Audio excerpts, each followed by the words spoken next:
فتح مکہ کے حوالے سے تاریخ کا اس میں اختلاف ہے کہ فتح مکہ کون سی تاریخ کو ہوا۔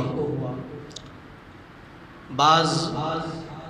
محدثین مفسرین نے 8 رمضان فرمایا، بعض نے 10 رمضان، بعض نے 16، بعض نے 17، بعض نے 18، اور زیادہ تر جو قول ہے وہ ہے 20 رمضان مکہ فتح ہوا۔ واللہ تعالی عالم، اللہ بہتر جاننے والا ہے۔ لیکن فتح مکہ کی وہ داستان ہے کہ میرے مصطفیٰ کریم کو جب مکہ سے تنگ کر کے، پریشان کر کے، ظلم کر کے نکالا گیا،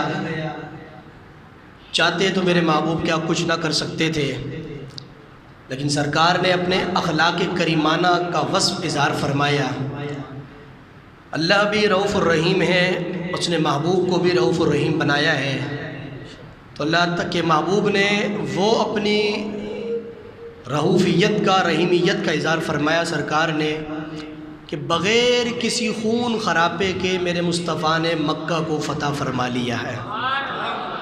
بغیر کسی جنگ کے، بغیر کسی چوچڑا کے، بغیر کسی لڑائی پڈے کے، بغیر خون کے، صرف میرے مصطفیٰ کریم صلی اللہ علیہ وسلم کا جو جاہ و جلال ہے، چہرے کا جو ایک رونق ہے، نبوت کا جو انداز ہے، اس شان کے ساتھ حضور تشریف لائے، اور جب جتنے بھی کافر کھڑے تھے سب کی گردنیں جھک گئی۔ وہ جلال حضور کا، وہ انداز، وہ روب میرے حضور کا کوئی برداشت نہیں کر سکا، لیکن میرے محبوب نے آخر کار فرمایا کہ تم نے جو کچھ کرنا تھا، جہاں تک تمہاری اوقات تھی تم نے کیا، وہ تمہارا فعل تھا۔ فرمایا یہ مجھ مصطفیٰ کا فعل ہے، جاؤ میں نے آج تم سب کو معافی عطا فرما دی ہے۔ آج کسی پر ظلم نہیں ہوگا، کسی کو مارا نہیں جائے گا، جس نے حتیٰ کہ اس کعبے کے اندر جہاں سرکار تشریف لائے واپسی مدینہ سے صلح حدیبیہ کے بعد، وہ شخص بھی کھڑا تھا اس کے اندر مجرم بن کر کہ جس نے سرکار کی بیٹی حضرت زینب کا حمل ضائع کیا تھا۔ حضرت زینب چونکہ اونٹنی پر سوار تھی، اس نے زور سے بدر کے اندر جب نیزہ مارا تو اونٹنی بد کی، وہ اونٹنی جیسے ہی اچھلی تو اونٹنی جب گری تو حضرت زینب سرکار کی بیٹی نیچے گری، اور وہ اس وقت حمل سے تھی، ان کا حمل جو ہے وہ ضائع ہو گیا۔ نبی پاک علیہ السلام کو جب خبر ملی تو حضور نے فرمایا کہ جہاں بھی یہ بندہ ملے اس کو جلا دیا جائے،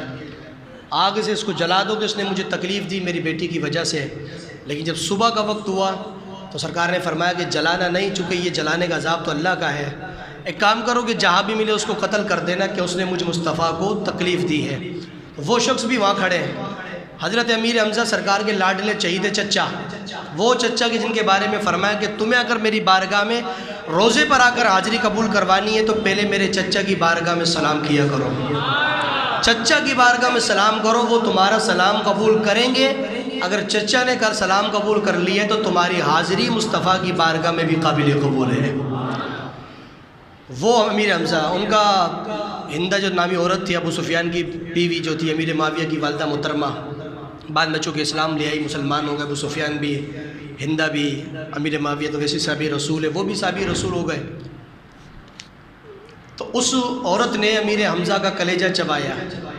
ناک، کان، آنکھ مسلح بنایا، یعنی ہار بنا کے اس کے بین امیر حمزہ کے کاٹ کاٹ کے احد کے میدان میں،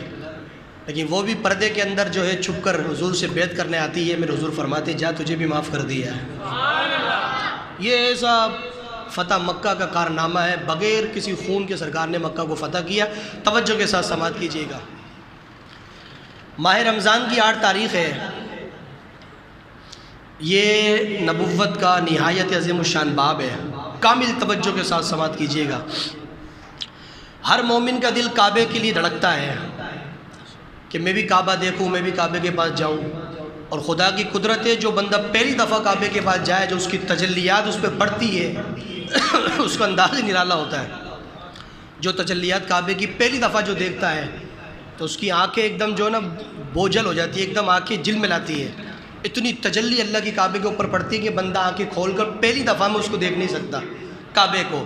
یہ کعبہ کون ہے کہ جس کو میرے مصطفیٰ نے سجدہ کر کے عزت عطا فرمائی ہے۔ مصطفیٰ کریم کی پیشانی لگی تو اللہ نے اس کو عزت عطا فرمائی، ورنہ کون جانتا تھا کہ کعبہ ہے یا نہیں۔ بعض لوگ جھگڑا کرتے ہیں کہ کعبہ افضل ہے، وہ کہتا ہے مدینہ افضل ہے۔ میرے امام علیہ سنت فرماتے ہیں مدینہ نہ صحیح،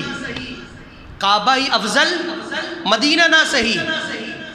امام علیہ سنت اعلیٰ حضرت فرماتے ہیں کہ اس میں جھگڑا نہیں کرو کہ کعبہ افضل یا مدینہ افضل، فرماتے مکہ افضل مدینہ نہ صحیح، ہم عشق کے بندے ہیں کیوں بات بڑھائی ہے؟ ہم تو عشق والے، کعبہ بھی افضل ہے، چلو ٹھیک ہے کوئی بات نہیں، کعبہ رب کا گھر ہے، مدینہ مصطفیٰ کا گھر ہے، کعبہ رب نے بنوایا ہے اور مدینے کی جگہ وہ ہے جس کو پسند مصطفیٰ کے لیے خود اللہ نے فرمایا ہے۔ مصطفیٰ ہم مدینہ پسند کرتے، ادھر جاؤ آپ، وہ آپ کی جائے وفات ہے، تو ظاہر سی بات ہے کہ اللہ کی پسند دوسروں کی پسند سے افضل ہوتی ہے، تو مدینہ کو پسند رب نے کیا تو پھر مدینہ افضل ہے، اور مدینہ کیا افضل ہوگا؟ مدینہ کی مٹی اللہ کے عرش سے بھی افضل ہے۔ میں شب برات کے اندر تفصیل عرض کر چکا ہوں، لیکن بات سنیے، سرکار کو اتنا تنگ کیا، معاملات خراب کیے، رہنا دشوار کر دیا، میرے مصطفیٰ کریم نے ابو بکر صدیق کا ہاتھ پکڑا، فرمایا یار ابو بکر چلتے ہیں، انہوں نے تو جینا محال کر دیا ہے، بالکل بھی جینے نہیں دیں گے، یہاں پر خون کے پیاسے ہیں، بالکل تیاری پر بیٹھے ہیں کہ کبھی بھی کچھ بھی میرے ساتھ معاملہ یہ کر سکتے ہیں۔ صدیق اکبر کا ہاتھ، توجہ کرنا، صدیق اکبر کا ہاتھ پکڑا سرکار نے، چلنے لگے، جیسے ہی مکہ سے تھوڑی باہر نکلے سرکار نے اپنا چہرہ کعبے کی طرف کیا، میں نے کہا کعبے تیری قسمت پر قربان کہ تجھے کعبے کا کعبہ دیکھ رہا ہے، بولو نا اونچی آواز سے سبحان اللہ ذرا، کعبہ تیرے مقدر پہ قربان کہ تجھے مصطفیٰ دیکھ رہے ہیں۔ سرکار نے ایسے منہ کیا کعبے کی طرف، اور کیا فرمایا صدیق اکبر کا ہاتھ پکڑ کے؟ فرمایا اللہ اے کعبہ، مجھے اللہ کی عزت کی قسم ہے تیری محبت مصطفیٰ کے دل میں اس قدر ہے، اگر یہ میری قوم مجھے یہاں سے نکلنے میں پریشان نہ کرتی، مجبور نہ کرتی، تو کعبہ آخری دم تک مصطفیٰ تیرا ساتھ نہیں چھوڑتا، مجھے تجھ سے اتنی محبت، لیکن مجبور ہو چکے، کیا کریں؟ سرکار وہاں سے چلے، مدینہ منورہ پہنچے، بعد میں موقع آیا 8 ہجری کے اندر 8 سال بعد پھر حضور مکہ تشریف لائے، صلح حدیبیہ کا موقع ہوا، بیعت رضوان جسے کہتے ہیں، 26 سپارے موجود ہے، اور صلح حدیبیہ کا موقع ہوا، صلح نامہ ہو گیا۔ صلح نامہ کیا ہوا کہ 10 سال تک دوبارہ کوئی بھی کسی سے جنگ نہیں کرے گا، نہ مسلمان کافر سے نہ کافر مسلمان سے، 10 سال بائیکاٹ جنگ کا، امن سے رہیں گے۔ حضور نے فرمایا کوئی بات نہیں،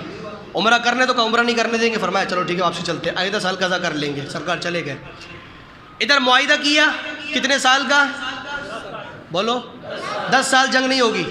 2 سال میں معاہدہ توڑ دیا کفار نے، مکہ نے، قبیلہ بنی بکر